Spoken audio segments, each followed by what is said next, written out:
started in 2013 when I was in college. I went to Whitman College, played basketball, and I got hurt. I tore my ACL what would have been my senior year, which was my second time tearing my ACL. And then that's when I started the brand. I had downtime, and I knew I wanted to start a brand. Me and my homie DeAndre, he went to Wazoo. We were designing, and that's why I was going to school for art, and I have a sociology degree too. But we were designing, and we knew we wanted to create a brand.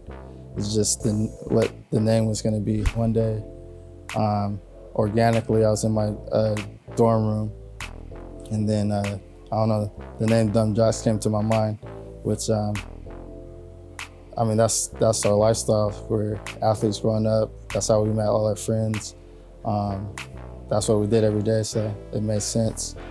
And then the next day I made the logo. The logo is like a brain. What made me think about that is just what made us get to where we are now. Me and my friends growing up, me, Jono, Isaiah, DeAndre, Jamal, Julian, we all went to college and we were all athletes, and that's how we all met, through sports.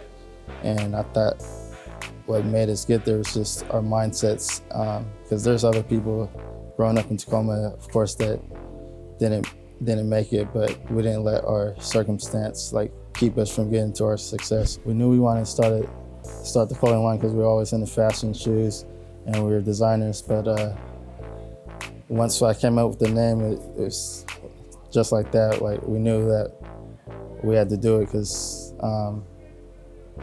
it just clicked for some reason.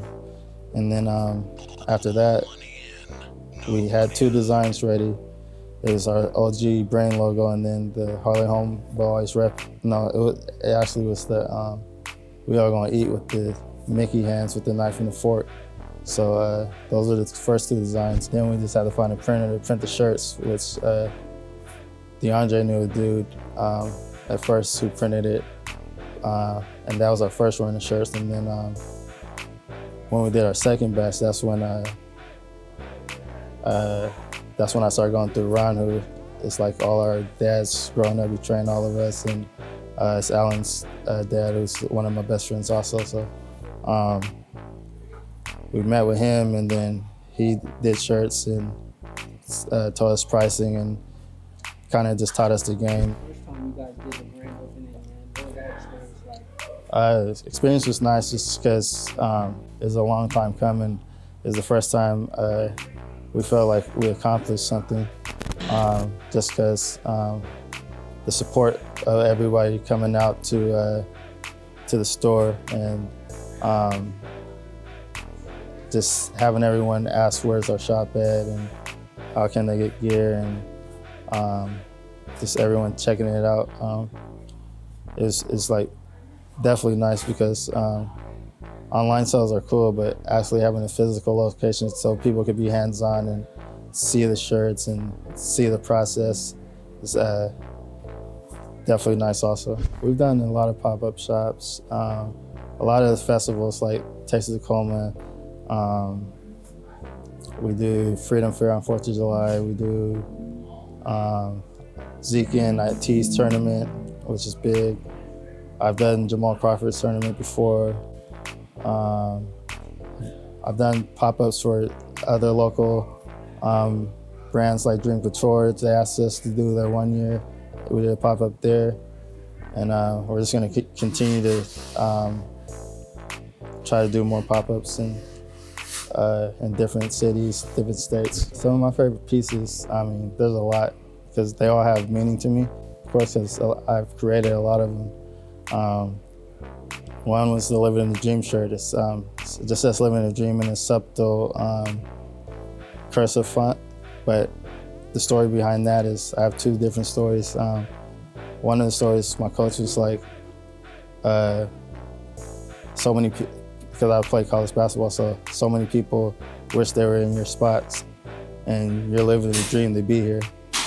And so that's one story. And then one of my best friends from college, I would always ask him how he's doing, and he's always said living the dream. So I just thought it was ironic that those two things went together, so I made a shirt with that. And then one of my latest ones was the Fuck the Rest. It's like a Foot Locker flip, and with that one, it's just, I learned a lot in college and different aspects of my life about being able to control what you can control. And with that one, it's like the refs, you see the refs in the games, like they make calls, and people argue with them, but you can't really control what the refs do. You just gotta keep playing, and you control your outcome, how hard you play, what you do on the court. I like doing illustrations better than just type. So anything that illustration-wise that I could create, I love those ones because it brings my creative side out. Those ones usually have stories behind them. We grew up in the community, and I see us as influencers.